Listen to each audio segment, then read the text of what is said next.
Hello and welcome to one of our videos, and today we're sort of looking at kids and really discussing, is strength training a good idea? So not only is it a good idea, but it's actually critical for optimal development.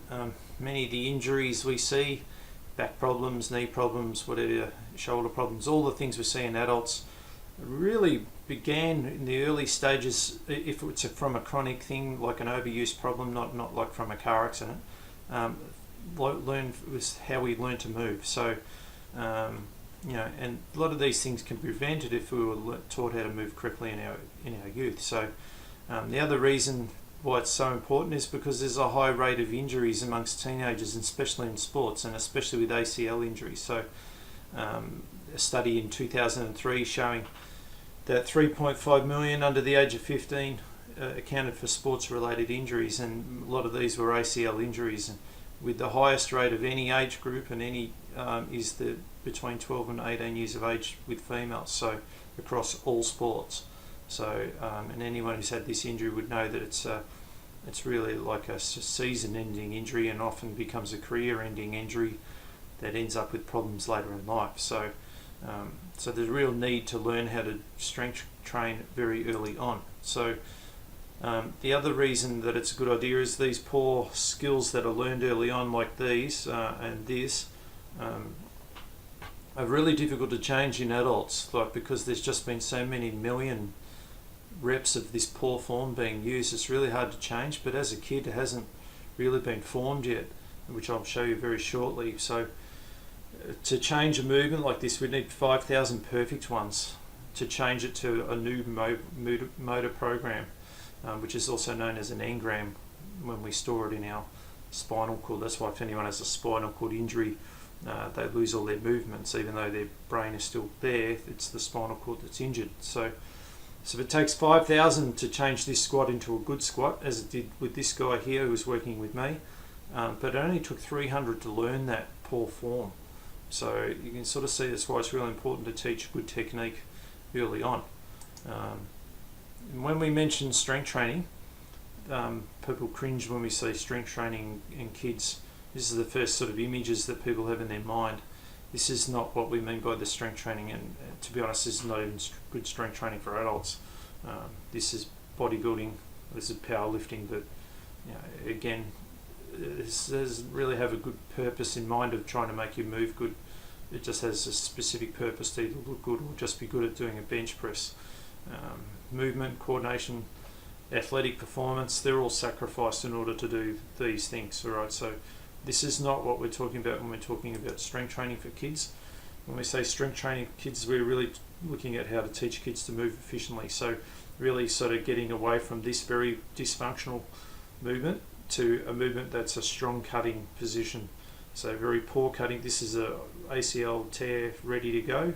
This is awesome foot plant, and this person would move in sports really well, highly coordinated. This person uncoordinated, slow, they're not quite fitting in, probably not enjoying the sport, probably going to give up very soon. This person loving it. You know what I mean? Nothing to do with their muscles, everything to do with the nervous system and how they coordinate the movement. All right, so it can be learned very early on. All right, so the neuromuscular connections we learn in our youth lay the foundation for the movement skills and coordination we need in adult life. So it's our brain and our nervous system. It's like acting like a sponge, and it's trying to soak up as much as it can at various stages of our youth development to create these permanent motor programs. So the motor programs we use for throwing a tennis ball, kicking a ball, running, changing direction, pushing, all the things you take for granted as an adult. This is when you learn it. So you either learn really good stuff, or you soak up really crap stuff, or you don't soak up anything and then you try to learn it later on, and it's all, you just pick up very ordinary movement. All right, so the time when we learn these movements, they'll either be really good or they'll be really bad, and if they become bad, they lead to injury in adult life and all sorts of trouble. All right, so if we break down the how we sort of learn this stuff from 0 to 2, like this is when their brain's at its highest. It's really trying to pick up as much as it can. So there's a rapid change in our growth of our skeleton, a very slow muscle increase though. The main thing is like the nervous system trying to work out what to do, how to move around, how to get away from crawling and into standing up. And then the bones are growing quite quickly.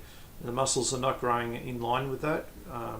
And at this age, 2 to 4, you start to see motor skills of the fingers and being able to pick up pencils and learn how to write. You learn how to use it for eating and things like that. 4 to 6, you still see a lot of high neural gain. Still little change in skeletal growth, so you don't see a huge growth there.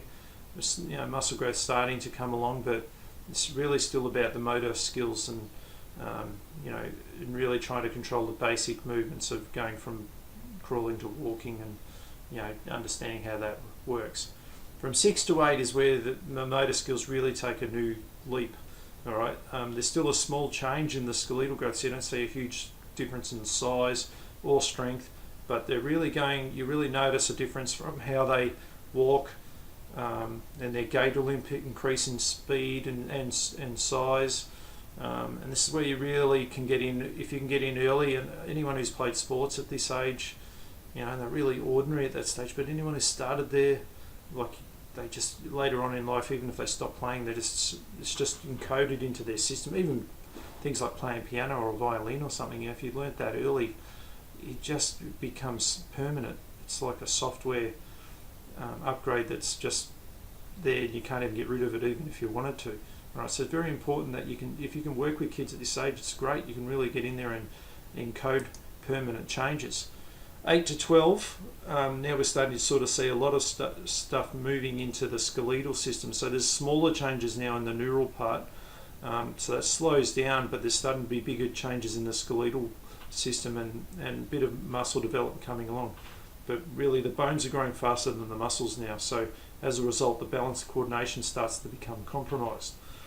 From 12 to 14, most of the neural changes have been made. The largest change here is the skeletal change and a bit of change in muscle, but this is really the important time to start training strength and motor skills. So hormones, are sort of starting to come in, and there's a slowdown in the motor skills. They're usually picked up already, but it's trying to piece it all together, and this is where you can really make huge changes with a kid. If they're in sports, to turn them into awesome, but even in adult life, if they don't play sports, you can leave them with great movement strategies so they never get hurt. 14 to 16, there's small changes in neural to sort of catch up after the skeletal changes. Faulty patterns, you can change them still now, but if they get in there at this stage, they're going to be very easily learnt and left there. So it's really this age between here and here that you want to get in there before it starts to happen here. And anyone who plays teenagers with sports, you'll see that there's some really great gifted ones, and there's already really ordinary ones. A few years ago, they're all still uncoordinated, but it's sort of that change happens around here to here. All right, so it's where you really can get in there and make some massive change.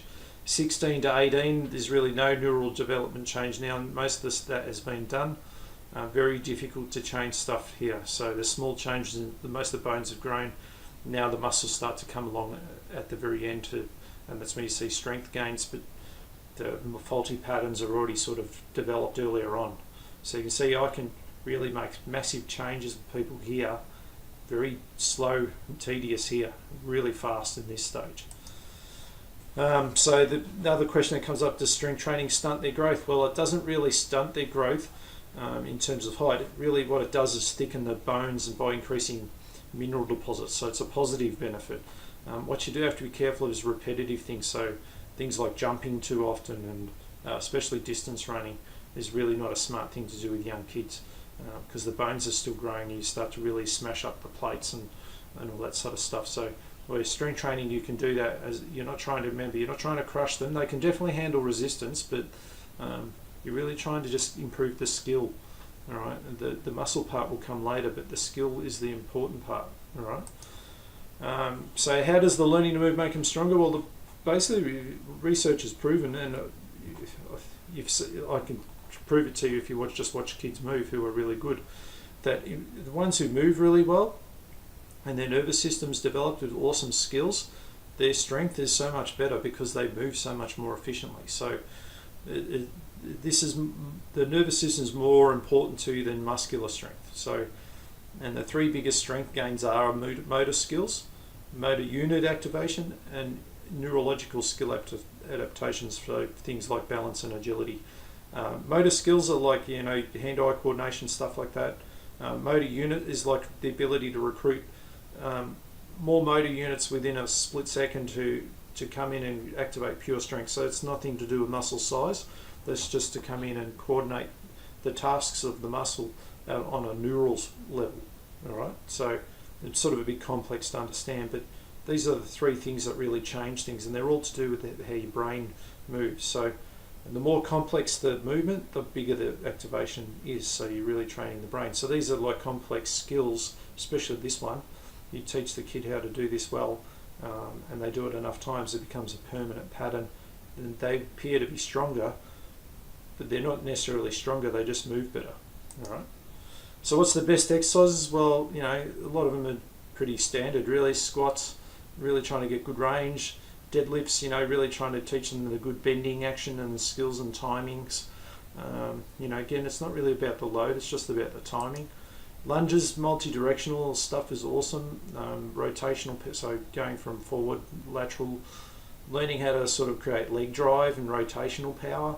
So this sort of helps with throwing tennis balls and stuff like that. A lot of racket sports, change of direction as well.